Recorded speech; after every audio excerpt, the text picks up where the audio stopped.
আসসালামু আলাইকুম। তো আপনারা এখানে যে ডিজাইনটা দেখতে পাচ্ছেন এটা হচ্ছে বিল্ডিং এর মোস্ট ইম্পর্টেন্ট একটা ড্রয়িং।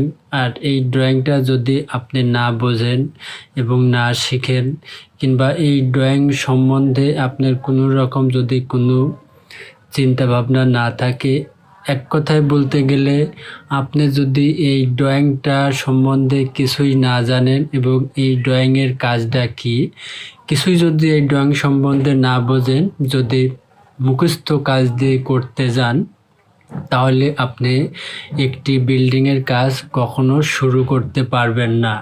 এটা আমি গ্যারান্টি দিতে পারি যে আপনি এই ড্রয়িংটা যদি না বোঝেন এবং এই ড্রয়িংটা যদি না জানেন, তাহলে আপনি একটি বিল্ডিংয়ের কাজ কোনোভাবেই শুরু করতে পারবেন না। এটা হচ্ছে আপনার জন্য একটা বিশাল ব্যর্থতা। আর এই ব্যর্থতার মূল কারণ হচ্ছে এই ড্রয়িংটা। এই ড্রয়িংটা দিয়েই কিন্তু বিল্ডিং শুরু করতে হয় এবং শুরুতেই কিন্তু আপনাকে এই ড্রয়িংটা লাগে। আর এই ড্রয়িংটা আমার মনে হয় যে শতকরায় 90 জন মিস্ত্রি নারা খুবই এই ড্রয়িংটা নিয়ে কম চিন্তা ভাবনা করে এবং এই ড্রয়িংটা কোথায় আছে আমার মনে হয় না যে অনেকেই জানে যে আসলে এই ড্রয়িংটা দিয়ে কি হয় আর এই ড্রয়িংটার কাজ কি। তো যাই হোক, আজকে আমি আপনাদের এই ড্রয়িংটা বিষয়ে সমস্ত কিছু জানিয়ে দেব এবং এই ড্রয়িংটা নিয়ে এর আগেও আমার চ্যানেলে একটা ভিডিও আপলোড করা আছে। আমি সেই ভিডিওর লিঙ্কটা এই ভিডিওর ডেসক্রিপশন বক্সে দিয়ে দেব, আপনারা চাইলে সেটাও দেখে আসতে পারেন। আর ভিডিও শুরু করার আগে আপনাদের কাছে একটা রিকোয়েস্ট করব, যারা এখনও আমার চ্যানেলটা সাবস্ক্রাইব করেননি তারা অবশ্যই সাবস্ক্রাইব করে নেবেন, কারণ কখন কোন মুহূর্তে কোন প্রয়োজনীয় ভিডিওটা আপনি মিস করবেন। সেক্ষেত্রে বলবো অবশ্যই আমার চ্যানেলটা সাবস্ক্রাইবার করে রাখবেন। আর যারা সাবস্ক্রাইব করে রাখছেন তাদেরকে অসংখ্য ধন্যবাদ। তো চলুন আমরা এখন মূল ভিডিওটা শুরু করি। আসলে এই ড্রয়িংটা হচ্ছে একটা বিল্ডিংয়ের যে প্রত্যেকটা স্ট্রাকচারের কাজের যে ক্লিয়ার কভারিংগুলো আমরা দিয়ে থাকি, সেই ক্লিয়ার কভারিংয়ের মূল অপশনগুলো কিন্তু এখানে দেওয়া আছে, যেটাকে রিং ফোর্স বলা হয়। তো এই রিং ফোর্সের প্রত্যেকটা সেকশনের এখানে দেওয়া আছে কোন জায়গায় কতটুকু কভারিং রাখতে হবে, ক্লিয়ার কভারিং, সেই জিনিসটাই কিন্তু এই ড্রয়িংয়ে সম্পূর্ণ ডিটেলস দেওয়া আছে। আর একটা বিল্ডিংয়ের স্ট্রাকচারের ক্ষেত্রে আপনার ক্লিয়ার কভারিংটা হচ্ছে সবথেকে গুরুত্বপূর্ণ জিনিস। আপনার যেমন ক্লিয়ার কভারিং বেশি হলেও ক্ষতি আছে, ঠিক তেমনই ক্লিয়ার কভারিং যদি কম হয় তাতেও কিন্তু একটা বিল্ডিংয়ের ক্ষতি আছে। তাই আমরা এই ক্ষতির হাত থেকে একটা বিল্ডিংয়ে বাঁচানোর জন্য এই ক্লিয়ার কভারিংটা কোথায় কতটুকু দিতে হবে এবং ড্রয়িংয়ে কোন জায়গায় কিভাবে এই অপশনগুলো দেওয়া আছে আমরা সেই জিনিসটাই দেখব। তো চলুন আমরা প্রথম থেকে শুরু করি। তা আমি অবশ্য আপনাদের অনেকটা বড় করে দেখাবো যাতে আপনাদের এই জিনিসগুলো বুঝতে খুব সহজ হয়। তো আমরা আজকে প্রথমে এখান থেকে শুরু করব। এটা হচ্ছে আপনার প্রথম সেকশন, আর একটি বিল্ডিং কিন্তু আপনাকে এখান থেকেই শুরু করতে হবে। তো এখানে দেখুন, এটা হচ্ছে আপনার যে পুটিং যেটা আছে, পুটিং থেকেই কিন্তু একটা বিল্ডিং শুরু করতে হয়। আমি স্টেপ বাই স্টেপ প্রত্যেকটা ধাপে আপনাদেরকে সুন্দর করে বোঝানোর চেষ্টা করব। আর বোঝানোর ক্ষেত্রে যদি আমার কোথাও ভুল হয়ে থাকে তাহলে অবশ্যই কমেন্টে আপনারা আমাকে জানিয়ে দেবেন। আমি চেষ্টা করব পরবর্তীতে সেটা সংশোধন করার জন্য।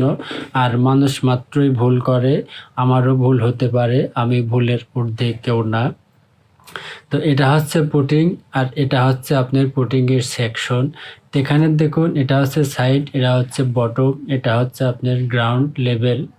তো এখানে তিনটা অপশন দেওয়া আছে। এখানে দেখুন যেটা সাইড, সাইড বলতে গেলে এখানে দেখুন দেখানো হয়েছে এটা হচ্ছে আপনার মূল বেজ। তো এই পাশটা হচ্ছে আপনার বেজের সাইড। তো এই সাইডে আপনাকে ক্লিয়ার কভারিং এখানে ড্রয়িংয়ে দেখানো হয়েছে 2.5 ইঞ্চি।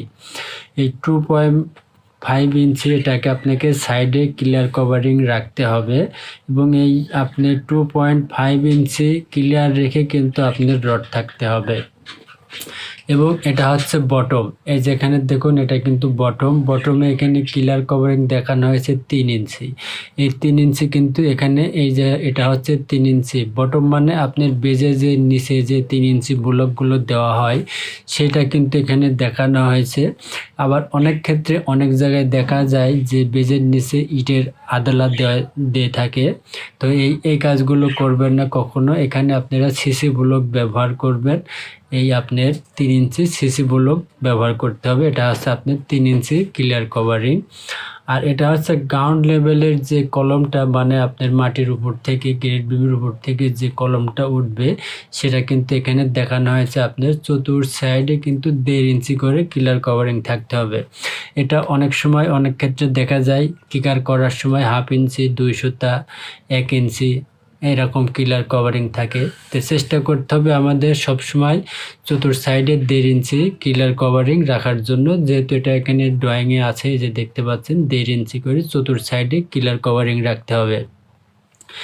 এর পরবর্তী যে জিনিসটা আমি আপনাদের দেখাবো কলম, যেটা আপনার গ্রাউন্ড লেভেল মাটির নিচ পর্যন্ত, এই যে দেখতে পাচ্ছেন কলম, এটা হচ্ছে কলম গ্রাউন্ড লেভেল। এটা হচ্ছে আপনার মাটির নিচে সাধারণত যে পুটিং কলমগুলো করা হয় গ্রেড বিমের নিচে, এটা হচ্ছে সেই কলম। এখানে দেখুন 2.5 ইঞ্চি ক্লিয়ার কভারিং চতুর পাশে কিন্তু আপনাকে 2.5 ইঞ্চি ক্লিয়ার কভারিং রাখা আছে। অনেকে দেখা যায় 2 ইঞ্চি রাখে, 1.5 ইঞ্চি রাখে। আসলে 2.5 ইঞ্চি আগে আমরা যখন প্রথমে কাজ করতাম তখন এই জিনিসগুলো দেখছি 3 ইঞ্চি করে ক্লিয়ার কভারিং রাখার জন্য। তো এখন ওইটা অনেকটাই কমে 2.5 ইঞ্চিতে এসেছে। আবার কোনো ড্রয়িংয়ে 2 ইঞ্চি পর্যন্ত থাকে। যাই হোক 2 ইঞ্চি 2.5 ইঞ্চি সেম জিনিস, এটা রাখলেই হবে। এটা হচ্ছে আপনার পুটিং কলম গ্রেড বিমের নিচের অংশটা। এরপরে এখানে যে জিনিসটা দেখতে পাচ্ছেন এটা হচ্ছে বিম। এই যে দেখতে পাচ্ছেন এটা হচ্ছে বিম। তো এই বিমের যে অপশনটা এখানে দেখানো হয়েছে আপনি দেখুন, এটা হচ্ছে indoors face, top side and bottom. এটা হচ্ছে আপনার outdoors face, top side and bottom. এখানে দেখুন 2 সাইডে কিন্তু 1.5 ইঞ্চি করে দেখানো হয়েছে। এখন 1.5 ইঞ্চি 2 সাইডে, মানে এখানে যেমন দেখানো হয়েছে indoors face, top side and bottom. এটা হচ্ছে indoor face, top side and bottom, মানে আপনার এই যে উপরে এবং সাইড, এটা কিন্তু আপনার উপরেও 1.5 ইঞ্চি ক্লিয়ার কভারিং থাকতে হবে এবং সাইডেও কিন্তু 1.5 ইঞ্চি কভারিং থাকতে হবে। 1.5 ইঞ্চি মানে আপনার বিম বাঁধার উপরে যখন আমরা ছাদের রডটা বিমের উপর দিয়ে দিই সেই রডের থেকে কিন্তু 1.5 ইঞ্চি ক্লিয়ার কভারিং থাকতে হবে, এটা এখানে বোঝানো হয়েছে।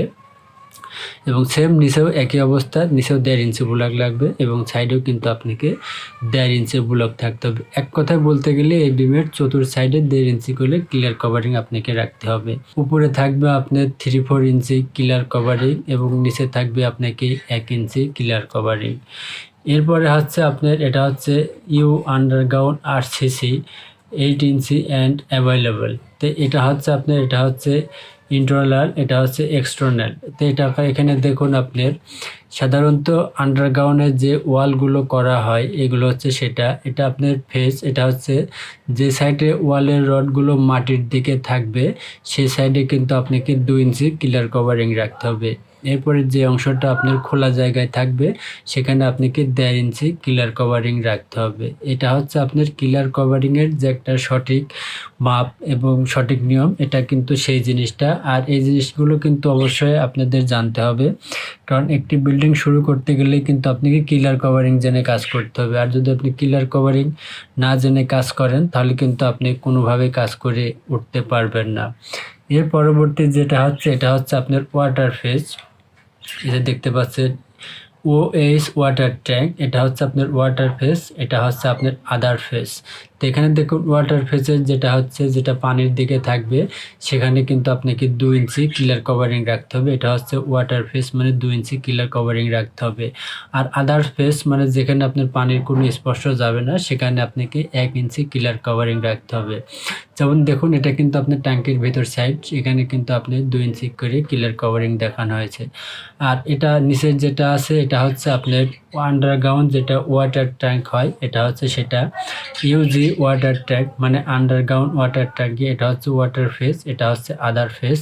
তো এখানে কিন্তু আপনি সব দিকেই 2 ইঞ্চি করে ক্লিয়ার কভারিং দেখানো হয়েছে। যে দেখতে পাচ্ছেন এটাও 2 ইঞ্চি, এটাও 2 ইঞ্চি। আর এখানে যে লেখাগুলো আছে সব লেখাগুলোই কিন্তু 2 ইঞ্চি করে আছে। তো এই নিয়ম কানুনগুলো মেনে আর এই ড্রয়িং অনুযায়ী যদি আপনি একটি বিল্ডিংয়ের ক্লিয়ার কভারিং দিয়ে থাকেন, তাহলে এমন কোনো লোক আজ পর্যন্ত এই কাজের সাথে আসে নাই যে আপনাকে ক্লিয়ার কভারিং নিয়ে ভুল ধরতে পারে। এটা আমি চ্যালেঞ্জ করে বলতে পারি। আরেকটা বিষয় আমি আপনাদের সাথে চ্যালেঞ্জ করতে পারি, যদি এই ড্রয়িং অনুযায়ী ক্লিয়ার কভারিং না দেন, তাহলে কিন্তু আপনাকে যে কেউ এসে ভুল ধরবে যেখানে ক্লিয়ার কভারিং কম হয়েছে। তো অনেক সময় দেখা যায় যে আসলে যে ক্লিয়ার কভারিং আমরা সঠিকভাবে দিতে পারি না কাজ করার ক্ষেত্রে, হয়তো রড 1/2 ইঞ্চি 1 ইঞ্চি বড় হয়ে থাকে। তো আমরা সবসময় চেষ্টা করব রডটা সঠিক মাপে কাটার জন্য, তাহলে কিন্তু আমাদের ক্লিয়ার কভারিংটাও সঠিক থাকবে। তো যাই হোক, অনেকক্ষণ বকবক করলাম। তো ভিডিওটা যদি ভালো লেগে থাকে অবশ্যই একটা লাইক দেবেন, আর আমার এই ভিডিও থেকে যদি কোনো কিছু শিখে থাকেন তাহলে অবশ্যই চ্যানেলটা সাবস্ক্রাইব করে বেল আইকন অন করে দিবেন। সবাই ভালো থাকবেন। আল্লাহ হাফেজ।